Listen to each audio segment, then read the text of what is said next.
Saya kira juga harus dirayakan bahwa Indonesia yang mengglorifikasi demographic bonus, 60% pemilih kita kaum muda dan sebagainya itu belum secara serius meletakkan kesempatan bagi kaum muda. Apapun keputusan Mahkamah Konstitusi ini menurut saya itu pintu yang sudah dibuka lebar. Bahkan kami akan gunakan pintu ini lagi untuk membongkar presidential threshold dan parliamentary threshold.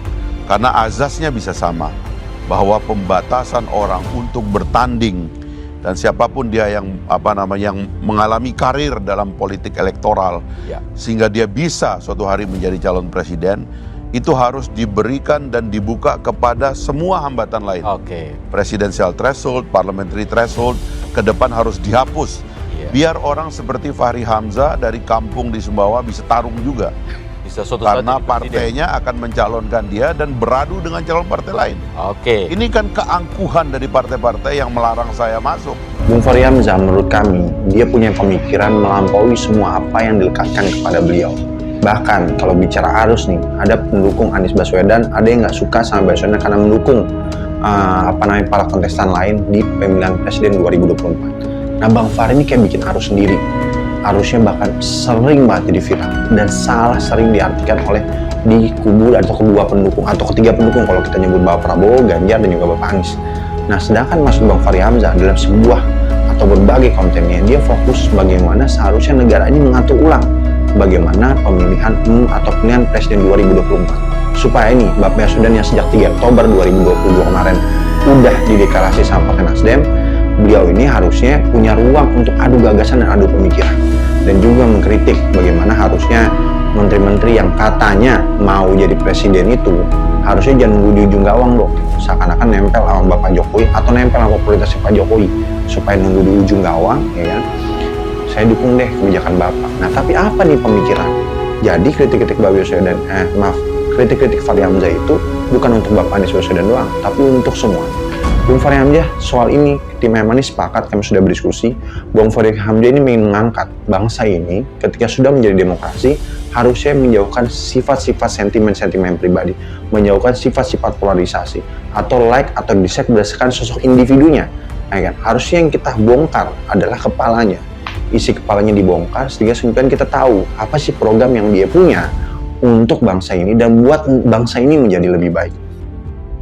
Wakil Ketua Partai Gelora, Fahri Hamzah, pernah menilai bakal Capres Prabowo Subianto tidak bisa dibandingkan dengan Ganjar Pranowo maupun Anies Baswedan. Fahri menyebut Ganjar dan Anies belum cukup umur. Ia menilai antara Prabowo dan dua kawan yang lain tidak bisa dibandingkan. Kalau menurutnya, maaf, karena ia merasa tahu dengan Anies dan juga Ganjar. Ia mengatakan kadang-kadang Ganjar dan Anies belum cukup umur. Fahri pun menyamakan Prabowo dengan beberapa pemimpin negara di dunia yang usianya di atas 70 tahun, mulai dari Presiden Amerika Joe Biden hingga PM Malaysia Anwar Ibrahim. Misalnya, Prabowo boleh diserang berumur dan sebagainya, tetapi di antara 5 negara demokrasi terbesar dan negara tetangga, yaitu Amerika Serikat, Joe Biden 80 tahun lebih, India negara demokrasi terbesar, yaitu Modi 77 tahun, Prabowo bahkan nanti akan lebih muda dari Anwar Ibrahim, Prabowo 71 tahun, sedangkan Anwar Ibrahim 74 tahun. Saya terus terang kalau disuruh menilai antara Prabowo dengan dua kawan kita yang lain ini tidak bisa dibandingkan. Kalau saya ya mohon maaf aja,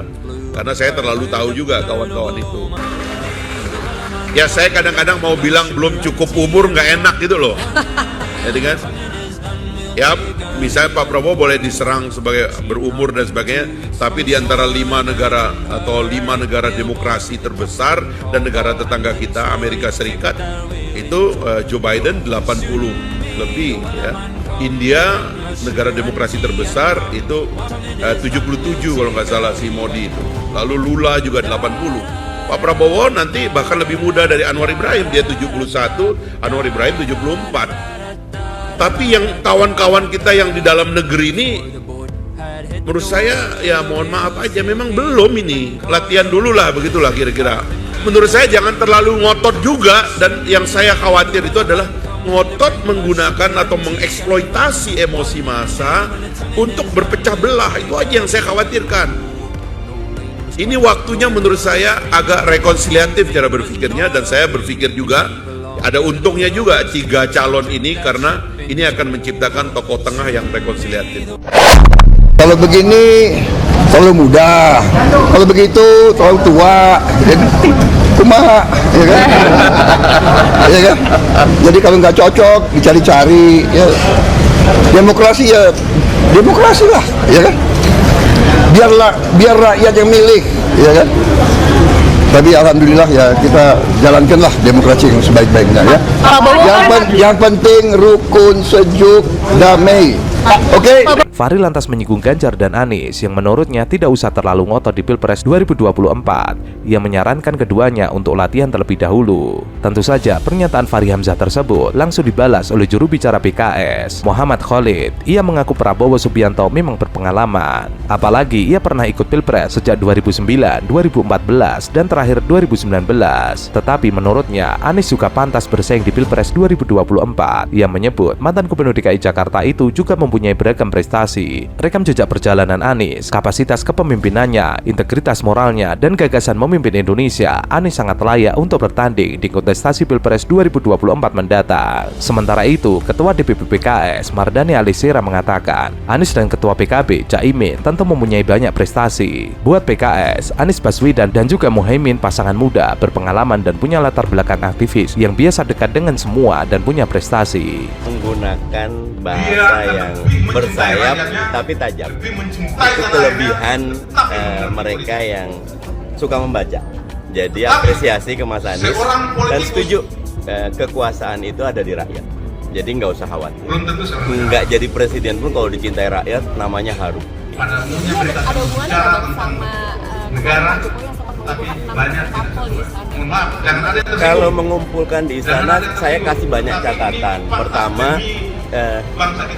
jadi lucu. Kalau 7 ajak Nasdem nggak ada masalah, karena itu mereka pendukung koalisi. Tapi dengan tidak ada Nasdem, jadi kelihatannya justru terasanya ya ini konsolidasi untuk dalam tanda kutip mencari pesaingnya Anies, dan itu buruk. Istana mestinya beyond politik, dia harus sosok negarawan. Pak Jokowi harus naik kelas lah, jangan jadi yang sibuk mikirin pemilu 2024, tapi sibuk mikirin legasinya, warisannya. Sementara itu, Ketua DPP PKB Daniel Jonan mengatakan Anies bisa maju Pilpres karena adanya dukungan partai yang memenuhi ambang batas pencalonan presiden. Ia lantas menyebut Fahri sedang panik karena dukungan masyarakat kepada Anies di berbagai daerah sangat tinggi. Daniel mengajak semua pihak untuk menghormati proses demokrasi. Ia menyebut jangan sampai ada pihak yang menghalangi pilihan rakyat.